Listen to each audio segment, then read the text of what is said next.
Rami and Mary Frances, I was couldn't just have done telling this you. better. It is such an incredible segue to our last segment, what's on the horizon. So I'm going to start with Ruben to bring us through some of the development of Fedratinib.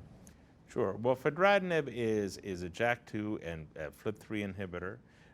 It had large studies of which most of us participated. The JAKARTA study, which compared to placebo, was superior for control of spleen and symptoms. However, in that process, there were a small number of neurologic events that had occurred, about 8 out of 900 patients, that led to an FDA clinical hold on the drug. And for a variety of reasons, the drug was kind of put on the shelf. Well, those data were analyzed in that there was really still felt to me this unmet need for patients with myelofibrosis. So these data were analyzed intently and realized there were about these 8 patients, maybe one had a genuine Wernicke's encephalopathy, the other 7 were probably a range of different things. So there was a great interest in trying to resurface this drug that clearly had clear efficacy and really was on a pathway to approval. In parallel with that JAKARTA study, we had conducted a JAKARTA2 study, of which we're presenting a reanalysis here at this year's ASCO meeting. And the JAKARTA2 study was in patients that had failed ruxolitinib to then receive Fedratinib as a second-line therapy.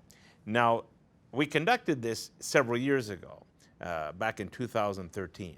We've learned a lot since then.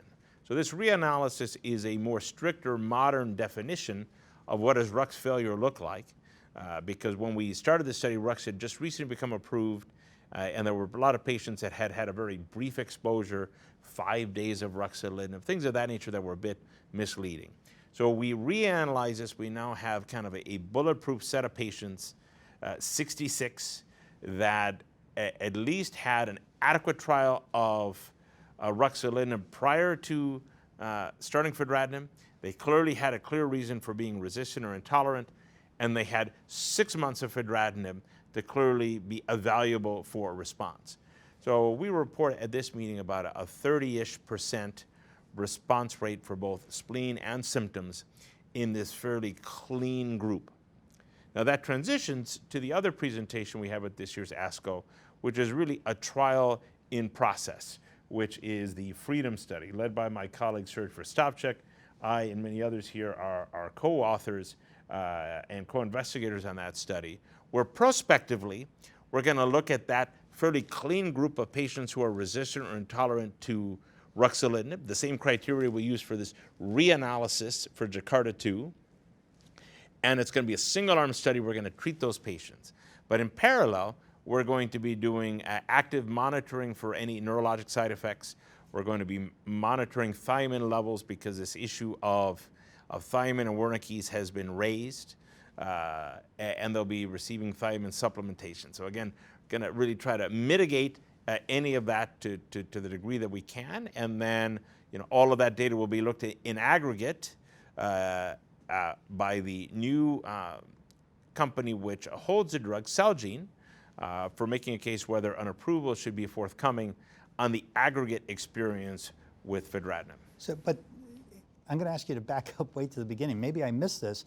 So Fedratinib is a JAK inhibitor. Correct. It's a JAK2 and FLT3 inhibitor. That's correct. And FLT3. So why is there a preclinical reason or a rationale for why this might be expected to be effective in patients who are resistant to ruxolitinib, or were these mostly patients intolerant to ruxolitinib and need another therapy? It was a mix of both. I think in many areas where we have drugs, more than one drug in a class, they never are really exactly the same. And the expectation, again, a range of folks who did not have an adequate trial, are resistant or intolerant, may respond to a drug that is coming at JAK in a slightly different way, maybe a bit more potent, maybe a bit more selective, clearly is impacting the kinome in a slightly different way, as well as the empiric data that we have from JAKARTA2 that, although we may not have mechanistically everything worked out, there's evidence of clear response in the second-line setting. As we have, again, we're with an azacitidine and a decitabine in the same class, but there's clearly patients that respond to one as second line for the others. or the nilotinib and dasatinib patients that one may respond to one after having had the other.